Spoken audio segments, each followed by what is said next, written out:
Hi, so this is Fiona from Kids Club English, and today I want to share with you these little bunny marionettes. So we've got, all of them are available in black and white or colour. Great for Easter, spring, and for practicing body parts. So I've got different versions I'm going to show you. So this one's the most simple for the youngest ones. Might need some help with cutting this part out.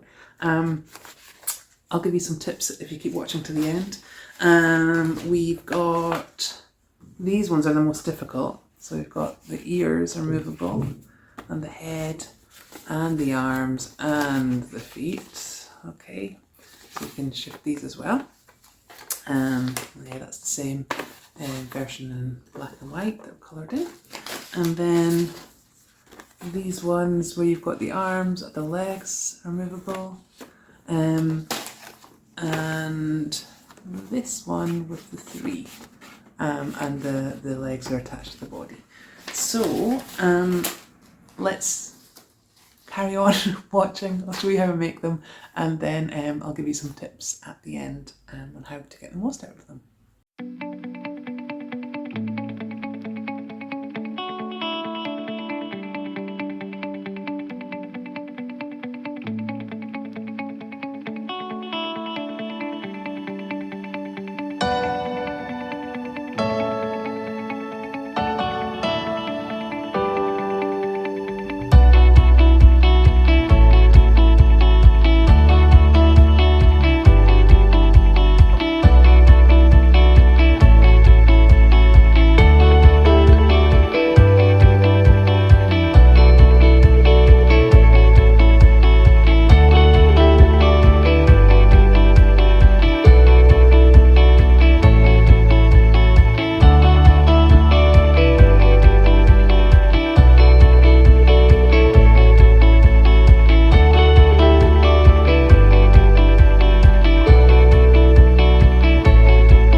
Okay, so some tips for making them. So before you go to class, it's a good idea to cut out the sections on the worksheet, on the template, in sections. So you've got the arms together, the head and the ears together, and the body together. Of course, it depends on which template you use. So the most simple one just has the head and ears, and the body and the legs. So there's only two parts to cut there.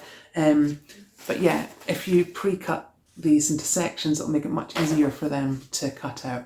And also, if you're using the one with the ears attached, like this one, what your youngest kids will struggle with is this section. So if I was to use this one with my class, I would just pre-cut this section out for them. Not one by one, but with a bunch of them together. Similarly, for the youngest ones, I'd take a bunch of these sheets together, the templates I was going to use, and I'd just take a little scissors or a craft knife and just bore little holes in these, and that what that's going to do is make it much easier for them to put the pins through. It's still tricky, it's still them working on their fine motor skills, but that's the part where if they're not familiar with using these kind of pins and they're still developing those fine motor skills, that's the part where they're going to struggle with the most. So I would just take that out of the equation to help them be more independent and work by themselves and not have to come and ask you to help them. So much more satisfying for them. So that's the prep before the class. While you're doing it, favourite of mine is always creating some sort of obstacle, so there's a need for language. And one way to do this is by putting your different body parts of the rabbit in different parts of the room, and then dictating them for what they've got to find. So, you know, it's like, I can see the legs, and they go and collect the legs. I can see the head, and they go and collect the head. Or the other favourite of mine, when they're familiar with the kind of request language, give each student a different body part to be in charge of, so that then they have to ask each other. So it would be, you know, can I have the head, please? Can I have the legs, please?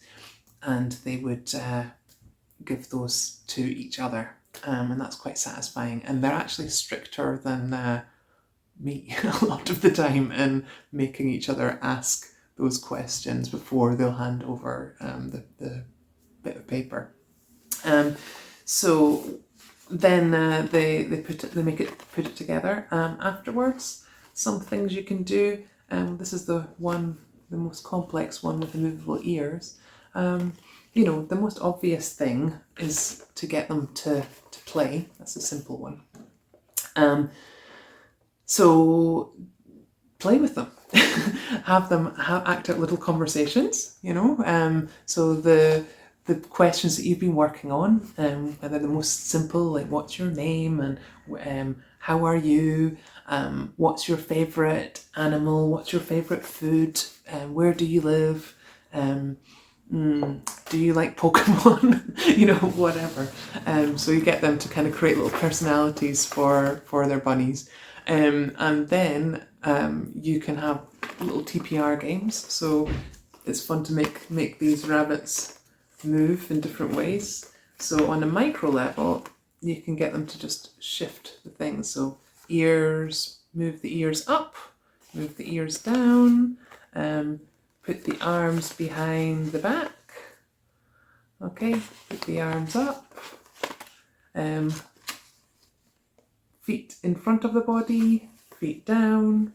Okay, so you can make them move these ways, and then you can make them, you know, dance or jump or run, go to the door, go to the window, touch the floor, you know, go to sleep.